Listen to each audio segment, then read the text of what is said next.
ചേട്ടായി ആണോ ചേട്ടായി അല്ലേ എന്നുള്ളത്. നിങ്ങള് പള്ളിയിൽ പാടാനൊക്കെ പോകലുണ്ടാ? പോകാറുണ്ട്. എൻ്റെ ഒരു ഫ്രണ്ട് വഴി ആ ഫ്രണ്ട് നിങ്ങളെ നമ്പർ തന്നതാ ഉണ്ട്. അപ്പോൾ ഇവിടെ വന്നിട്ട് പ്രോഗ്രാം ചെയ്യാൻ പറ്റുമോ ചോദിച്ചു. ഞാൻ അങ്ങനെ വലിയ പാടൊന്നുമില്ല. പാടും എന്താ ഡാൻസ് കളിക്കുന്നൊക്കെ പറഞ്ഞു. അതിനെ പറഞ്ഞ അതുകൊണ്ടാണ് ഞങ്ങൾ വന്നത് നിങ്ങൾ വിളിക്കാൻ വേണ്ടിയിട്ട്. അപ്പോൾ അതിന് വരാൻ പറ്റുമോ? വരാൻ പറ്റുന്നുണ്ടെങ്കിൽ ഞങ്ങൾ കണ്ടന്റ് ആയിട്ടുള്ള പേര് കൊടുക്കും. അപ്പോൾ എന്തായാലും എൻ്റെ ഇൻവിറ്റേഷൻ കാർഡ് തരാം. ഇൻവിറ്റേഷൻ കാർഡ് കുറച്ച് വലുതായ കുഴപ്പമുണ്ടോ?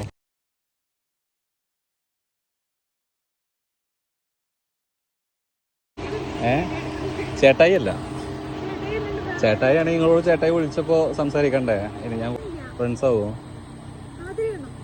നാട്ടിൽ നിന്നാവും അല്ലെങ്കിൽ ഞാൻ കൺഫ്യൂഷൻ ആകും കുറച്ച്. എന്നിട്ടേ ഞാൻ തരുള്ളൂ സാധാരണ. നാട്ടിൽ നിന്നാരും തരാനില്ല. ഗിഫ്റ്റ് ആയിട്ട് തരാനില്ല.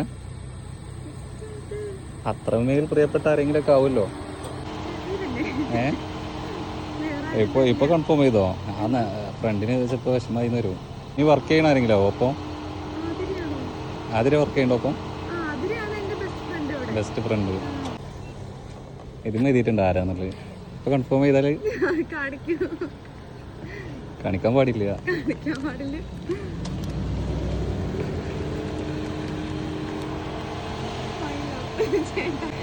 ചേട്ടായിയാ? ഫസ്റ്റ് ടൈമാ? ഫസ്റ്റ് ടൈമാ. ഇപ്പൊ കിട്ടിയത്? ഇപ്പൊ കിട്ടിയാ? ചേട്ടാ അയിമ പിന്നെ മയിലോന്ന് എഴുതിയിട്ട് പിന്നെ ആരാ? ഇഷ്ടായോ? സന്തോഷം. അസിനോട് എന്താ പറയുള്ളു? ഒന്ന് പേടിച്ച. ഞാൻ ആദ്യം വിളിച്ചപ്പോ